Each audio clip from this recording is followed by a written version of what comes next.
Eighth பே கமிஷனுடைய ஒரு முக்கியமான update தான் நான் சொல்ல போறேன். அதாவது இந்த ஒரு எய்த் பே கமிஷன் எப்படா வரும் அப்படின்னு நிறைய பேர் எக்ஸ்பெக்ட் பண்ணிட்டு இருப்பீங்க. குறிப்பா வந்து சென்ட்ரல் கவர்மெண்ட் ஸ்டாஃப்ஸா இருக்கட்டும், அதே மாதிரி பென்ஷனரா இருக்கட்டும், அதே மாதிரி ஃபேமிலி பென்ஷனரா இருக்கட்டும், பென்ஷன் வாங்குறவங்களா இருக்கட்டும், இவங்க எல்லாருமே இந்த ஒரு அப்டேட்டுக்காக தான் வந்து வெயிட் பண்ணிட்டு இருப்பீங்க. ஸோ இதுல இப்போ என்ன நடக்குது? இப்போ எய்த் பே கமிஷன் வந்து ஸ்டார்ட் பண்ணிட்டாங்க. ஜான்வரில இருந்து வந்து அந்த ஒரு அமல்படுத்தப்படும் அப்படின்னு நிறைய விஷயங்கள் சொன்னாலும், அரியர் எப்போ இருந்து வரும்? அதே மாதிரி ஃபிட்மென்ட் ஃபேக்டர் எப்படி வந்து கால்குலேட் பண்ணுவாங்க, எந்த அளவுல இப்போ வந்து ஃபிட்மென்ட் ஃபேக்டர் வந்து அமைய போகுது, இப்போ சேலரி எந்த அளவு இன்க்ரீஸ் ஆக போகுது, at the same time arrears வந்து ஜான்வரில இருந்து வருமா, இல்ல அவங்க குறிப்பிட்ட அந்த ஒரு சில மாதங்களுக்கு தான் வருமா அப்படின்னு நிறைய கொஸ்டின்ஸ் வந்து இந்த எய்த் பே கமிஷன் ரிலேட்டடா வந்து வருது அப்படின்னே சொல்லலாம். ஸோ நீங்க சென்ட்ரல் கவர்மெண்ட் ஸ்டாஃப்ஸா இல்லைனா பென்ஷனரா அப்படின்னா இந்த ஒரு வீடியோ வந்து உங்களுக்கு ரொம்பவே யூஸ்ஃபுல்லா இருக்கும். ஸோ வீடியோக்குள்ள போகலாம். எய்த் பே கமிஷன் என்ன நடக்குது, அதாவது இப்போதைக்கு வந்து எய்த் பே கமிஷன்ல என்ன மாதிரி விஷயங்கள் நடந்துட்டு இருக்கு, சம்பளம் வந்து எவ்வளோ இன்க்ரீஸ் ஆகலாம், பென்ஷனருக்கு என்ன மாதிரியான பெனிஃபிட்ஸ் கிடைக்கும் அப்படின்ற எல்லா டீட்டெயில்ஸுமே இந்த வீடியோவில் பார்க்கலாம் வாங்க. முதல்ல இப்போ எய்த் பே கமிஷன்ல என்ன மாதிரியான சினாரியோ போயிட்டு இருக்கு, என்ன சிச்சுவேஷன், என்ன மாதிரியான ஒர்க் எல்லாம் ப்ரோக்ரஸ் ஆகிக்கிட்டு இருக்கு அப்படின்னு பார்த்தோம்னா, சென்ட்ரல் கவர்மெண்ட் ஸ்டாஃப்ஸாக இருக்கட்டும், பென்ஷனராக இருக்கட்டும், ஒரு லாங் டைமா இந்த ஒரு விஷயத்துக்காக எக்ஸ்பெக்ட் பண்ணிட்டு இருக்காங்க.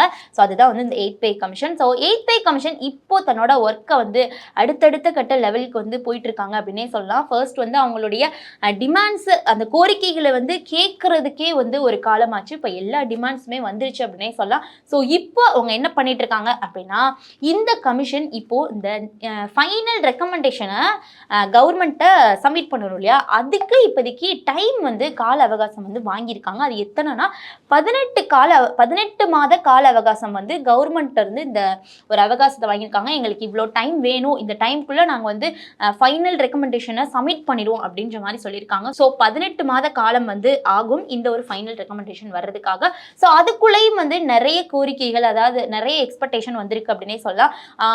ஸ்டாஃப் சைடில் இருந்தால் இருக்கட்டும், ஆர்கனைசேஷன் சைடில் இருக்கட்டும், ஸ்டாஃப் ஆர்கனைசேஷன் சைடில் இருக்கட்டும், பல்வேறு செக்டார்ஸில் பல செக்டார்ஸ்ட இருந்தும், அதே மாதிரி பென்ஷன் ஆர்கனைசேஷன்ட்ட இருந்தும் நிறைய கருத்துக்களுமே வந்து வாங்கியிருக்காங்க அப்படின்னே சொல்லலாம். அதாவது நியூ சேலரி ஸ்ட்ரக்சர் எப்படி இருக்கணும், அதே மாதிரி பேசிக் பே எவ்வளோ வந்து இன்க்ரீஸ் பண்ணணும், அலோன்ஸாக இருக்கட்டும், பென்ஷனாக இருக்கட்டும், எப்படி வந்து சேஞ்சஸ் ஆகணும் அப்படின்னு நிறைய விஷயங்களை வந்து ரிசர்ச் பண்ணியிருக்காங்க அப்படின்னே சொல்லலாம். நிறைய விஷயங்களை கோரிக்கைகளை கேட்டு இப்போதைக்கு ஒரு லெவலில் இருக்காங்க அப்படின்னே சொல்லலாம் eighth pay commission. So January 1, 2026 சம்பளம் உயருமா அப்படின்ற ஒரு மிகப்பெரிய ஒரு எதிர்பார்ப்பு இப்போ இருக்குது அப்படின்னே சொல்லலாம். ஸோ எம்ப்ளாயீஸ்க்கு இது ஒரு மிகப்பெரிய, ஏன்னா 2026 ஜான்வரி 1 கால்குலேட் பண்ணுவாங்களா நம்மளோட அமௌண்ட்டு அப்படின்னு சொல்லிட்டு, அதாவது எய்த் பே கமிஷனுடைய ரெக்கமெண்டேஷன் அமல்படுத்தப்படும் தேதி வந்து ஜான்வரி 1, 2026 என அப்பயே வந்து குறிப்பிட்டிருந்தாங்க. ஸோ கமிஷன் வந்து தன்னோட ரிப்போர்ட்ஸ் கொடுக்குறதா இருக்கட்டும், அதே மாதிரி கவர்மெண்ட் அப்ரூவ் பண்ணுறதா இருக்கட்டும், இதெல்லாம் இம்ப்ளிமெண்ட் பண்ணுறதுக்கு கண்டிப்பான முறையில் டைம் எடுத்துப்பாங்க. ஆனால் ஜான்வரி 1, 2026 அப்படின்றது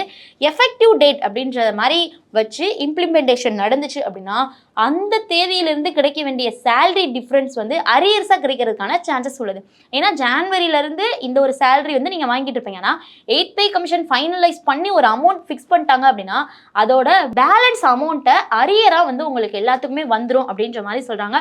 அதாவது இம்ப்ளிமெண்டேஷன் காலதாமதம் ஆனாலும் அந்த எஃபெக்டிவ் டேட் பேஸ் பண்ணி அந்த பேலன்ஸ் அமௌண்ட் வந்து உங்களுக்கு அரியர்ஸாக வரும் அப்படின்ற மாதிரி எக்ஸ்பெக்டேஷன் இப்போ அதிகமாகிட்டு இருக்கு அப்படின்னே சொல்லலாம். ஸோ நார்மலாகவே ஃபிட்மென்ட் ஃபேக்டர் எவ்வளோ இருக்கும் அப்படின்றத பொறுத்த வரையும் 7th பே கமிஷனை பார்த்தோம் அப்படின்னா ஃபிட்மென்ட் ஃபேக்டர் 2.57 இருந்துச்சு. ஸோ இந்த டைம் பார்த்தோம் எம்ப்ளாயீஸோடைய ஆர்கனைசேஷன்லேருந்து 2.86 3.68 வரையும் எங்களுக்கு வந்து ஃபிட்மென்ட் ஃபேக்டர் வேணும் அப்படின்னு பல செக்டார்ஸ் வந்து சொல்லியிருக்காங்க, பல டிபார்ட்மெண்ட்லேருந்து சொல்லியிருக்காங்க அப்படின்ற மாதிரி நிறைய டிமாண்ட்ஸை நம்ம முன் வீடியோவில் நம்ம வந்து நிறைய வீடியோஸ் பார்த்துருப்போம். ஆனால் கவர்மெண்ட்டை பொறுத்த வரையும் அவங்களுடைய ஃபினான்ஷியல் பேர்டன் என்ன மாதிரியான விஷயங்களை வந்து கருத்தில் கொண்டு என்ன மாதிரியான ஃபிட்மென்ட் ஃபேக்டர்லாம் வந்து பண்ணுறாங்க, அதுக்கப்புறம் தான் அமல்படுத்துகிறாங்க அப்படின்றது தான் தெரியும். ஸோ ஃபைனலாக வந்து 2.25 2.57 வரையும் நம்ம ஃபிட்மென்ட் ஃபேக்டர்லாம் எதிர்பார்க்கலாம் அப்படின்னு சில செக்டார்ஸோடைய சில அனலைஸ்லாம் வந்து சில ஃபினான்ஷியல் அனலைஸ்லாம் வந்து சொல்லியிருக்காங்க அப்படின்னு சொல்லலாம். ஸோ இந்த ஃபிட்மென்ட் ஃபேக்டர் தான் வந்து கண்டிப்பான முறையில்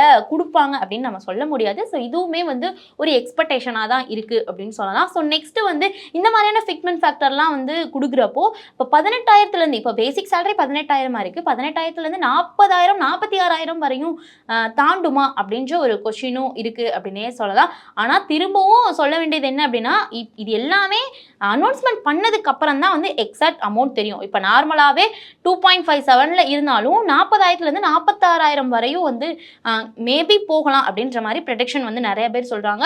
ஸோ இதுதான் வந்து சேலரி இன்க்ரீஸா இருக்கட்டும், இதுலயுமே வந்து அலௌன்ஸ் அப்புறம் வந்து சில பெனிஃபிட்ஸ்லாம் கிடைக்கிறதுக்கான சான்சஸ் இருக்கு. ஸோ நெக்ஸ்ட் பென்ஷனருக்கு என்ன மாதிரியான பெனிஃபிட்ஸ் இருக்கும் அப்படின்னா, இந்த ஒரு 8 பே கமிஷனை பொறுத்தவரையும் எம்ப்ளாயிஸ்க்கு மட்டும் இல்லை பென்ஷனருக்குமே வந்து நிறைய சேஞ்சஸ் வந்து அவங்களுக்கு வந்து சேஞ்ச் ஆகும். ஸோ இப்போ இருக்க மினிமம் பென்ஷன் சுமார் 9,000 அப்படின்ற ஒரு சிச்சுவேஷனில் தான் இருக்குது. ஸோ புதிய பே ஸ்ட்ரக்சர் வந்ததுக்கப்புறம் ஃபிட்மெண்ட் ஃபேக்டர்லாம் வந்து பேஸ் பண்ணி அவங்களுக்கு 20,000 23,000 வரையும் உங்களுக்கு பென்ஷனர் அமௌண்ட் மந்த்லி வரும் அப்படின்ற மாதிரி ஒரு எக்ஸ்பெக்டேஷனும் இருக்குது. இதுவுமே ஃபைனல் ரெக்கமெண்டேஷன் வந்ததுக்கப்புறம் தான் நம்மளுக்கு தெரியும். இதுவுமே ஒரு எக்ஸ்பெக்டேஷனாக இருக்குது. ஓவராலாக இந்த 8 பே கமிஷனை சுற்றி நிறைய எதிர்பார்ப்புகள் இருக்குது அப்படின்னே சொல்லலாம்.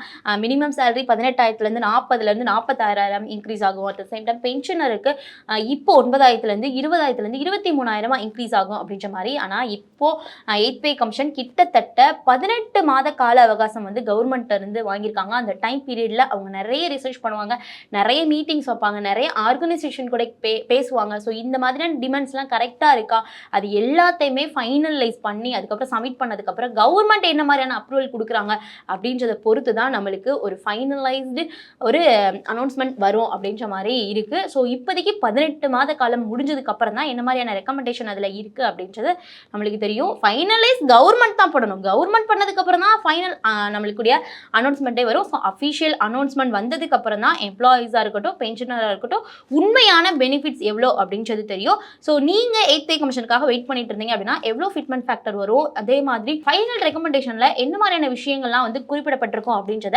உங்களுடைய கருத்துக்களை மறக்காம கமெண்ட்ஸ் சொல்லுங்க. ஒரு இன்ஃபர்மேஷனுக்கு நம்ம சேனலை ஃபாலோ பண்ணிக்கோங்க. சென்னை மற்றும் கோயம்புத்தூர்ல நடந்த ஈடி தமிழுடைய பவர் ஆஃப் வெல்த் நிகழ்ச்சிக்கு மிகப்பெரிய ஒரு ஆதரவை நீங்க கொடுத்தீங்க. நெக்ஸ்ட் வந்து நம்ம துபாயில இந்த நிகழ்ச்சியை நடத்த திட்டமிட்டு இருக்கோம். செப்டம்பர் மந்த் வந்து நடக்க போகுது.